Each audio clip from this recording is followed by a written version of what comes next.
On this episode of the Rich Ad Poor Ad podcast, we have the one and only CEO from Ad Quadrant, Warren Jolly, who's responsible for spending 80 million plus in 2020 for their clientele. Now, on this one, we dive into some super different, rich ads and poor ads in the Snapchat game. We dive into, how to create compelling creative, call to action, specific offers. So if you're doing Snap, you definitely kind of want to jump on this because it's super relevant and it's not like any other platform. And understanding attribution is a tricky one. If you need some tips, make sure to tune in. We also kind of deal on how Warren looks at a 70-20-10 on his investments to more or less kind of continuously bring money in and acquire new deals to expand his portfolio and kind of keep the business booming and innovated. So make sure to tune in. This one's super awesome. He's a legend in the game, so make sure to tune in. This brand was able to do a tremendous amount of revenue because of A, the price point, B, the demographic that they really appeal to, which is that younger women cohort, and C, the investments that they've made into post-click or landing page and site experiences to be really fast and really focused on fewer steps in the funnel to actually drive the purchase. And that's really, really important on Snap.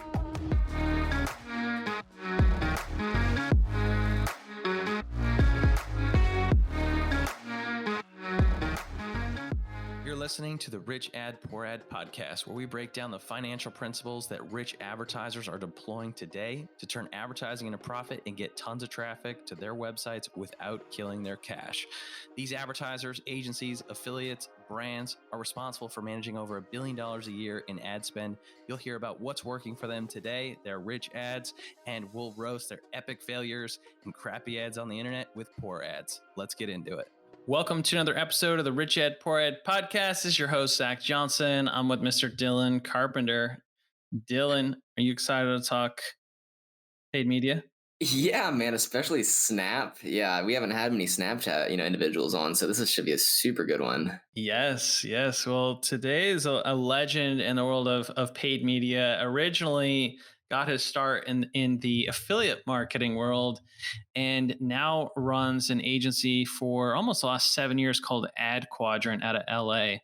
These guys are going to manage upwards of $80 million in media spend this year. And I know that today's guest is an absolute expert when it comes to attribution and tracking. And we're going to dive into some of the trends on how to stay on top of that over this next year. So Dylan, you ready to get into it? Yeah, man, the hype is real. The hype is real. Yeah. So today's guest to work with some pretty big brands as well in their agency over at Quadrant. Obviously, most of you listeners probably know the brand Snow. We've had Josh on the podcast. They've also worked with General Assembly, Fashion Nova, Untuck It, and Budget Blinds and some other pretty big spenders. And I'm excited to have on the show Warren Jolly. Thanks for being here, man. Zach and Dylan, thanks for having me. Yes, sir. So tell everybody a little bit about what you're up to these days and what you're rocking over at Ad Quadrant going into Q4. Yeah, we're trying to solve and crack the code on attribution for the entire world.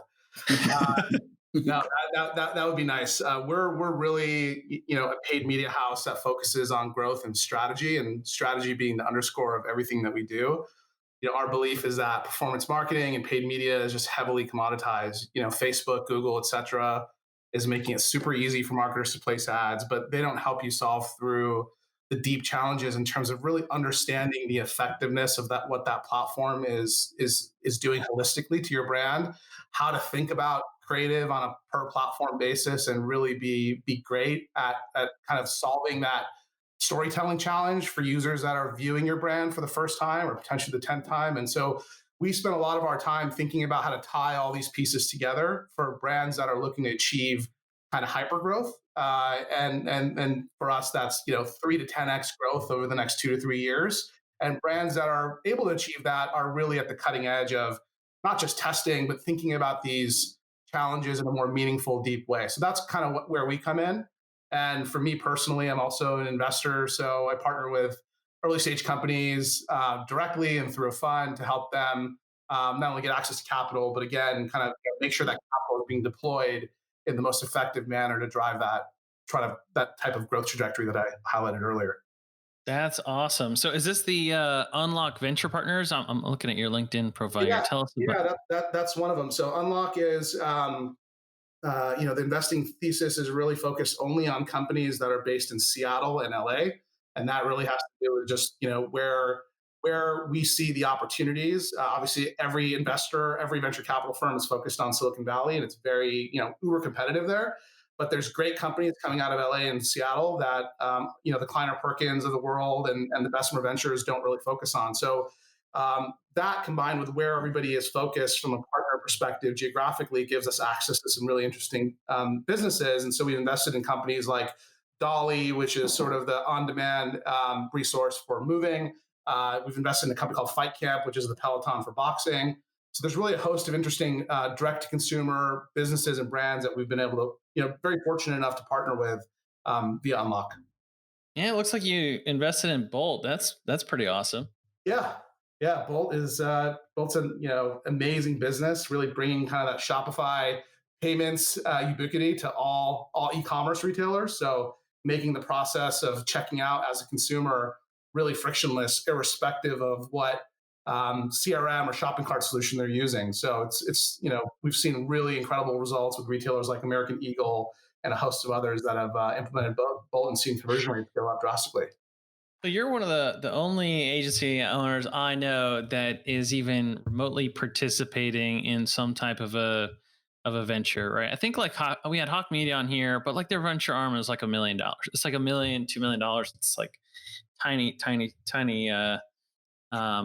venture arm. What made you want to get into that space? Most people lose money in that world, and yeah, like how did that all happen for you? Yeah, so candidly, we started Ad Quadrant by accident. I'm not an agency pedigree guy, nor is my co-founder. Like that's not what we thrive off of, but we solved it. We started the company to solve the challenges, right, that existed back in 2015 as it related to, figuring out these new channels, getting Facebook to work at scale, et cetera. But as we did that, we started to encounter a lot of brands that had great products, seasoned leadership, really passionate entrepreneurs, needed help with marketing, but also had that void on the financing side. So for me and for us as investors, we have this opportunity to not only kind of deploy capital into what could be a great business, but also be accretive about it. And that's the key, right? If you're able to put money and control the outcome or influence the outcome of that business, that's far more powerful than just being a check writer. So if we're writing a check into the business and we're making sure their marketing is executed effectively, backed by a really strong team and a good core quality product that's solving a real problem for users, that combination is what we identified as the real opportunity. I don't think we're as aggressive without the piece around the accretiveness. Right. Yeah. Now, is it just equity, or do you do debt investments as well? Only equity. Only equity. Awesome. Yeah. I love it. Well, cool. So let's get into it. Dylan, take us through this this Rich Ad Poor Ad segment. Yeah, Warren, man. So thank you so much for the slides. You made it so much easier. But as mentioned, y'all, this is our kind of first Rich Ad Snap section, more or less. So, Warren, can you kind of give us a 30,000-foot overview of kind of, how this Rich Ad impacted, how it performed so well, and kind of what made it work so good? Yeah. So before I do that, I think it's probably best to talk about kind of the two main ad units on Snap. You've got story ads and Snap ads. Story ads are in the Discover tile. When you open up Snap and you're looking at like celebrities and influencers, you'll see a bunch of different tiles in the bottom. And then Snap ads are just the interstitials that sit between friends' stories that they post on the platform. So what we're looking at here is a story ad, right? Effectively, and by the way, if you guys want, you can Dylan, if you'd like as well, you can scan that QR code whenever, and you can see the ad itself. This is really a prime example of the effectiveness of UGC, right? If you look at the top ad, that's raw, it's relatable, right? It lives in the discovery feed. It's got a thumbnail, but you can see that when a user scrolls over that, they're seeing a girl with acne on her face, right, on the top tile, and they're seeing an after on the bottom. And the nice part about Snap is, a lot of people don't know this, they're a lot friendlier with before and afters than Facebook is, other platforms. So you can be really raw with your users if you have a brand that's in the weight loss category or fitness or skincare here in this instance, and make that kind of create that raw, relatable experience using your creative. The ad that lost was very sort of polished, right? You've got, it looks really clean, it looks pleasant, but it's just too professional, right? Even showing the product shots of the actual the clay mask in this instance, it just did not perform nearly as well as it did having kind of that raw, visceral image. Also, copy on Snap, right? You don't have the same canvas that you have on Facebook, so you've got one headline. It's called a discovery headline, and so hitting on the value prop and coming across super confident is really, really key. And so in the ad that won, it says clear skin with this 100% money back guarantee. That's a heck of a lot better than the ad that lost that said, ladies, this will make you fall in love with your skin, right? Both are, you could argue, are compelling, but when you're clear, you're upfront, you're direct about what the customer is getting when they respond on Snap, it just tends to work tremendously better. One thing that's really important, though, to remember about Snap for all marketers, Snap is still the most ephemeral platform, right? So when you talk about ADD and user attention and how to engage and keep that user's attention, on Snap, you really, really have to be effective and as upfront about capturing that attention, because users are just swiping at a rate that's unprecedented compared to any other platform. Man, how long did this rich ad take you to make? It's so simple and sleek. It's got to be 3-4 seconds. I know you kind of test a ton of creatives, but any idea how long this kind of could have taken, just to kind of show some perspective of how easy it is to kind of make an ad, pretty much? 5 minutes, right? Just when we're talking about that specific ad, because again, I mean, a lot of brands and media buyers that are listening to this podcast potentially always have this conundrum of, well, I don't have a bunch of creative resources, right? Really what you need to study and understand is the ad units and creative specs on a per platform basis, and then just make sure you're repurposing it based on those specs, but also what policy at the platform will allow you to do or not do. In this instance, we knew that Snap has a different approach towards before and afters than, let's say, Facebook does. Oh, that makes total sense. And it's wild from a media buyer's perspective. That poor ad, I mean, it looks pretty slick to where you would probably think that would outperform the rich ad. So it's pretty interesting kind of how it all pans out there and how relevant, the creative has to be for that specific platform. For sure. I think one thing, though, that's consistent across the board on any platform, and you're seeing this even on YouTube, which I think we've never seen in the past as much as we do today, is just the advent of UGC. Like users, everyone talks about banner blindness in the old days. Like I think there's social ad blindness, right? In a lot of respects, and people can start to delineate between what's an ad in the newsfeed very clearly versus what looks organic. And now the approach towards UGC is just go rawer than you've ever been in the past, right? That's really what we tell brands that we partner with, and it tends to really work. Oh yeah, and the metrics speak to it itself. I mean, y'all spent $13K on that rich ad with a 2.5x basically. So I mean, that's pretty killer versus that poor ads. Y'all spend a good $650 with a 0.5 basically. When did you kind of determine that losing ad is just not working? Pretty immediately to kind of tone the budget down? How do y'all kind of go about testing the creative and then realizing this isn't working? How much more time should we give it? How much more budget should we allocate to it? What's y'all's kind of thought process around that? Yeah, so this is one ad in one geo just in the UK, right? So we tested over 20 geos with this brand, and we just we follow the principle of leading metrics versus lagging metrics, right? So when we're looking at leading metrics, we're not waiting for CPA and ROAS. We're starting to identify a creative that we believe is resonating with users on the platform based on that initial story open rate, which is you click on that thumbnail. And then the next metric is in-story swipe up rate, which is once you're in the story, right? Are you swiping up and going to the actual brand's landing page? So we're using that as a proxy to start to determine, okay, if we're running 20 concurrent tests, which ones actually have the viability and will sustain, and we'll just go ahead and fund that one, into kind of full maturity, if that makes sense. Oh, most definitely. This episode is brought to you by Funnel Dash's Ad Card, the only charge card exclusively for your digital ad spend. And if you're an ad agency that manages 7 or even 8 figures a year in media and ad spend for your clients, and you're looking to double your profits over the next 6 to 12 months, then check out Ad Card. See, the typical agency model is this. You charge 10% of your spend, you make 10 to 20% margin. at the end of the day. So that's really 1 to 2% of your client's spend that is profit in your business. The easiest way to double that is to really find a way to earn in that 1 to 2% cash back of the card that is on file of your client's ad account. And before ad card, what you had to do was invoice all your clients for their ad spend up front, which is really difficult on a cash flow basis and very difficult ask. And then you had to put the card on your own Amex or whatever card of choice to get that level of value back into your business. With ad card, it's entirely different and streamlined. You simply get your clients on ad card and make yourself the agency of record, and you'll get the cash back as long as you're managing the ad spend. It's a great way to double your profit without doing any additional work. Check it out at funneldash.com. Now, I got a juicy question for you. I love the CPMs on, Snapchat. If somebody was looking to kind of test it out for their brand or business, what do you think a good budget to kind of test is really with, how low those CPMs really are? Yeah, so it's a great question. You're going to get a different answer from everybody who buys on Snap. One thing about Snap that you need to know about, though, is they have something called goal-based bidding that you have to unlock, which is unlike Facebook, right? I can start a Facebook campaign today and optimize towards a conversion pixel, Yep. towards purchases. But on Snap, that takes a little while to get to, and it takes a certain number of conversions, which is generally, in the few hundred range. It's not the 50, per ad set that you might think or you've heard on Facebook. But what I like to say is, if you talk to Snap about this, they're going to say, test our platform with 30 to 50K in the first month.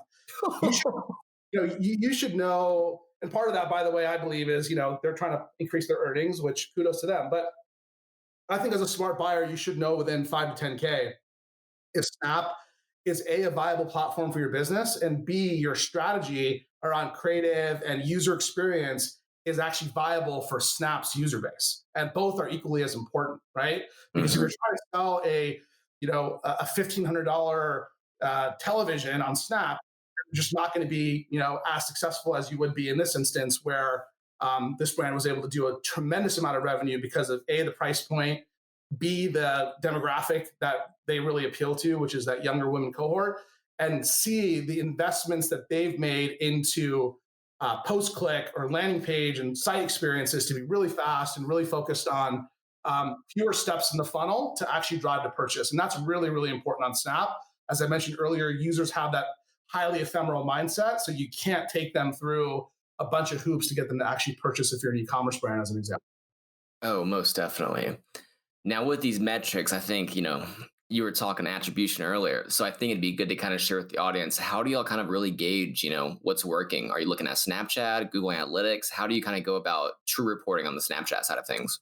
Yeah, so Snap is one platform where attribution, I think, is really the hardest. What happens is if someone even just swipes up, but they don't load your website, Snap's going to count that as a click, and you're never going to see that in GA. So we absolutely look at what the platform says, but we take it with a heavy, heavy grain of salt. We look at GA, but also just looking at GA in the instance of Snap is really, really challenging because a lot of users on Snap don't end up converting on Snap as a first touch, but Snap is the point of discovery for the brand. So we'll see those conversions happen on either a different device or a different browser. And so trying to map that story back to GA is also frankly, really a challenge. We look at different attribution windows on Snap to understand, okay, what is the right credit view to give on platform? But what we really do that's been successful in terms of attribution is doing Snap in a holdout study fashion, where we're only running, let's just say it's a brand that targets the entire US. We'll just take potentially 3 states or 1 state,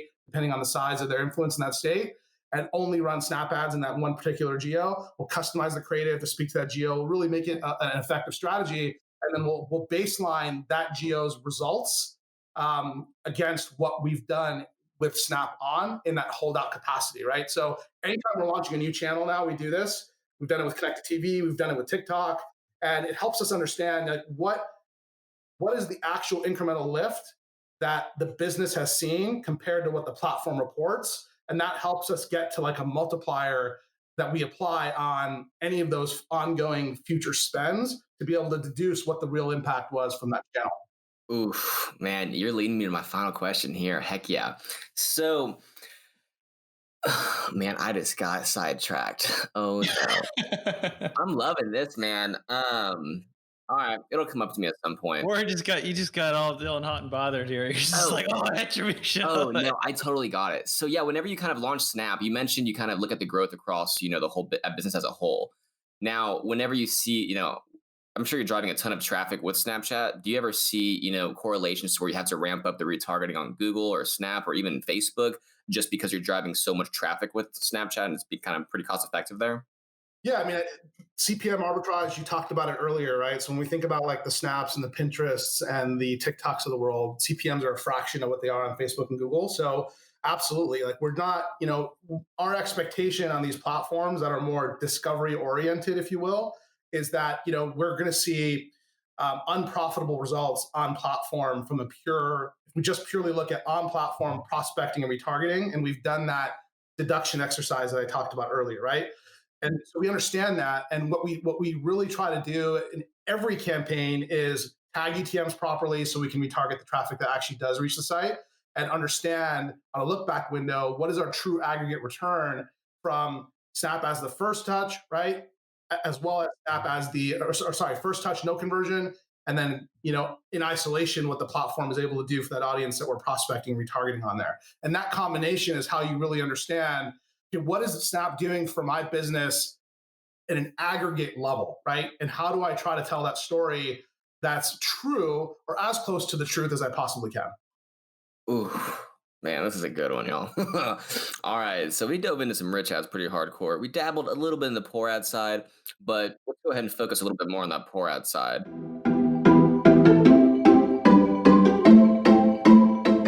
So, I mean, when it comes to the poor ads here, what are some of the common characteristics you're typically seeing?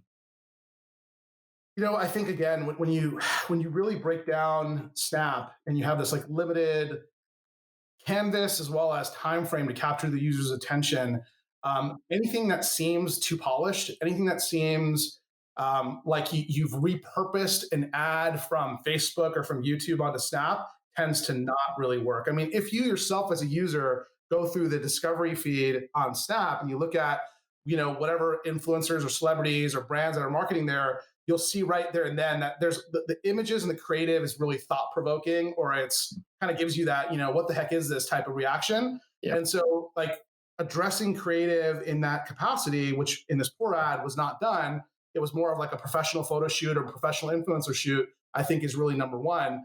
Creating that relatability, which is lacking also because frankly speaking, a girl who has acne doesn't look like this girl that's in the poor ad, right? It's a lot more like the girl in the rich ad. So people on Snap, especially the younger demographic, are a lot wiser to creative and advertising than the older demographic is. So, making sure that if you're targeting 25 to 35-year-old women, that your ads look and speak and feel like them is absolutely paramount.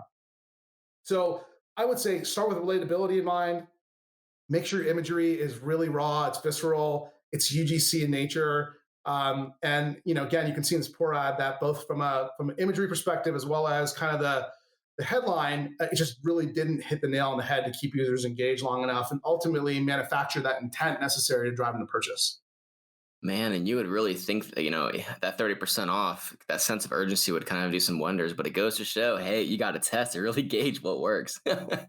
Yeah. And I think also, one other thing I left out was just have a compelling CTA, right? You're trying to get this high ADD audience to convert, make sure you drive them towards the action that you're actually proposing. Man, that should be a course right there. I'm pumped. Well, y'all know what time it is. Zach, it's your favorite time of the whole show. Go ahead and take it away. All right, so let's dive into some financial principles, Warren. I think that we've talked through a couple different things before the show, but the way that you think about, managing, investing in the new initiatives in your different businesses is very similar to how a media buyer might actually run an ad account. So I'd love it if you could share uh, how you look at that and how you manage that, and also just how you came up with that principle.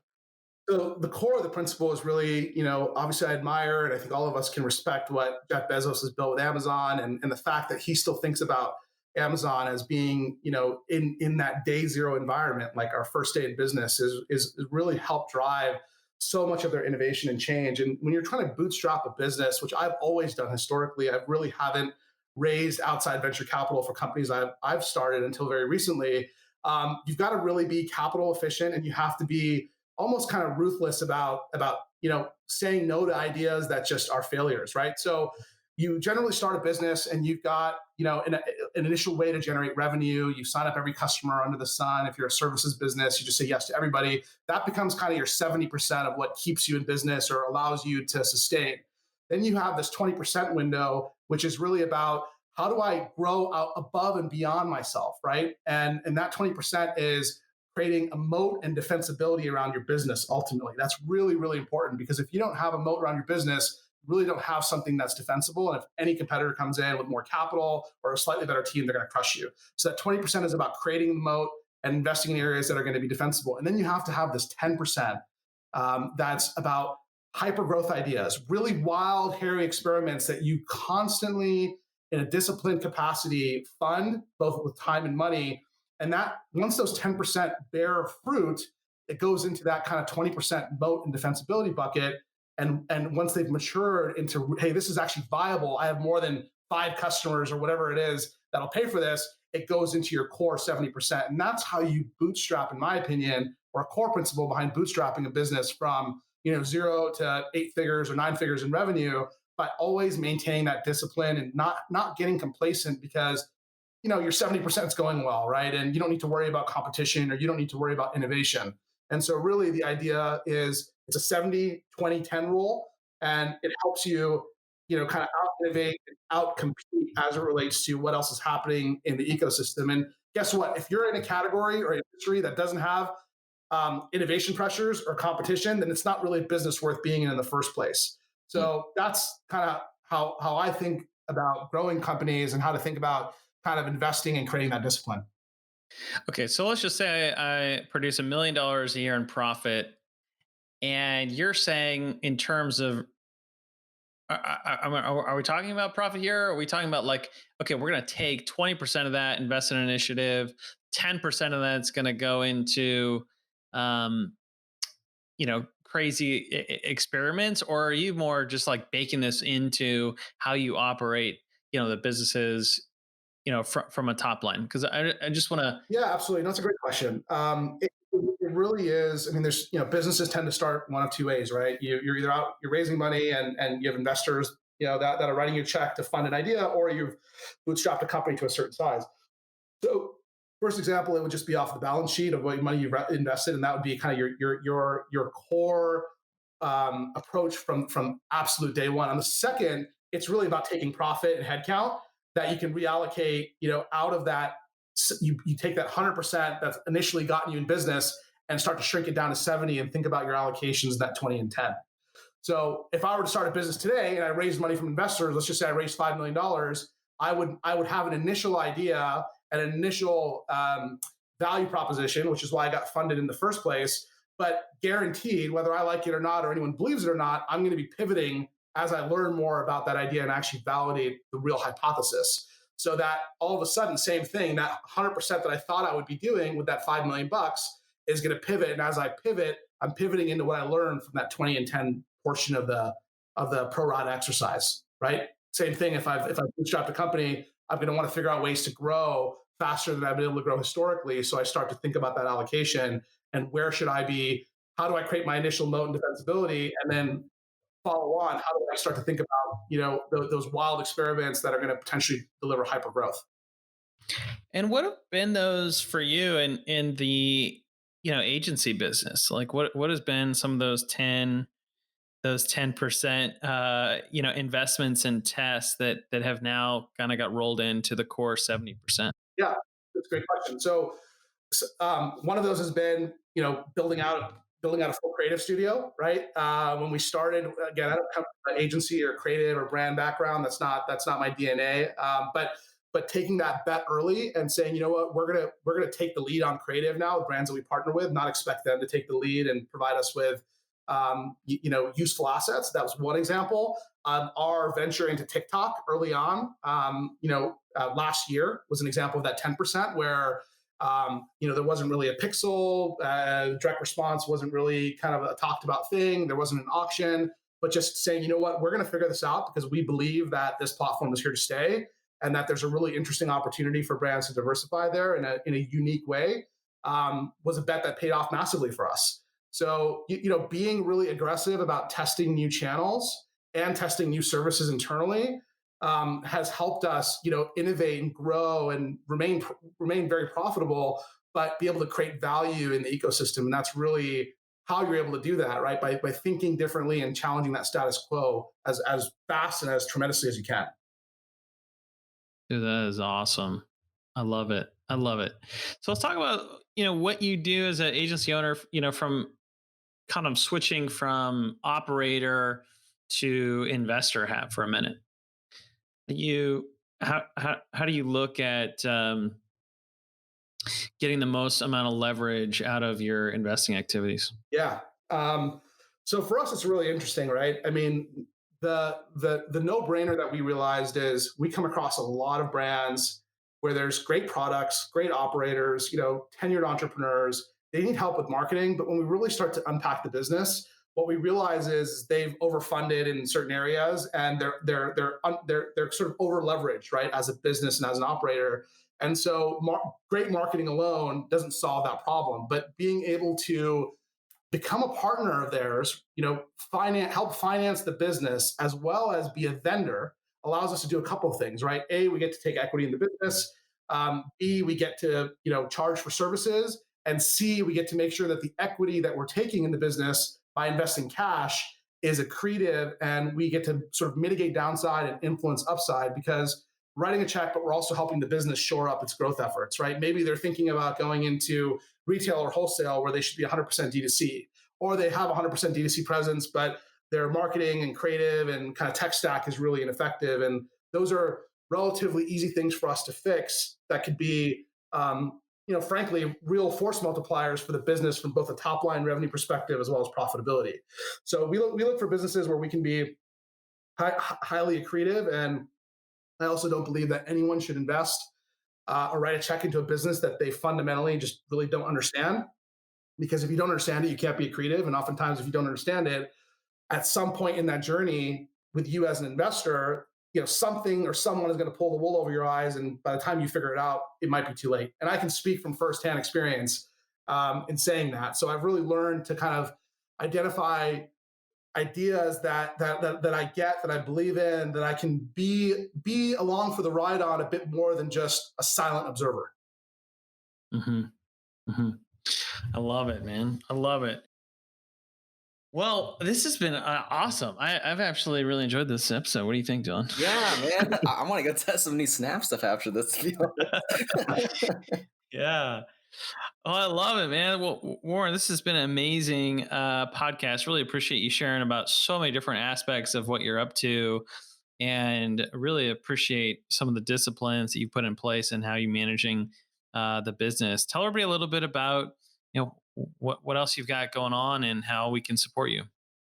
Yeah. I'll be at AdWorld, and I think, what is it, next week now? So talking a little bit more about advanced attribution and how you can think about solving some of the challenges if you're a marketer or a brand that's spending money on Facebook and YouTube and Snapchat and really trying to develop an underlying approach towards managing all of this. I'll be chatting a bit about that at AdWorld, so come check out my session.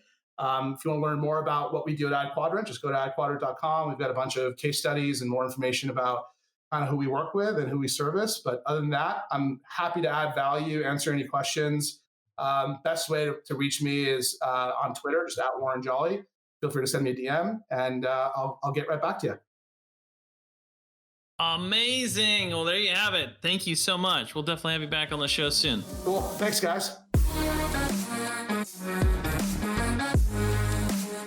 Thanks so much for listening to another episode of the Rich Ad Poor Ad podcast. If you're like me and listen to podcasts on the go ahead and subscribe on Apple Podcasts, Spotify, YouTube, and richadpoorad.com/podcast. And if you absolutely love the show, go ahead and leave a review and a comment, share with a friend. If you do, Take a copy, screenshot of it, email me, zach@funneldash.com, show me you left a review, and I'll give you a free copy of the Rich Ad Poor Ad book. To learn more about the book, go to richadpoorad.com. To leave a review, go to richadpoorad.com/review. Thanks again.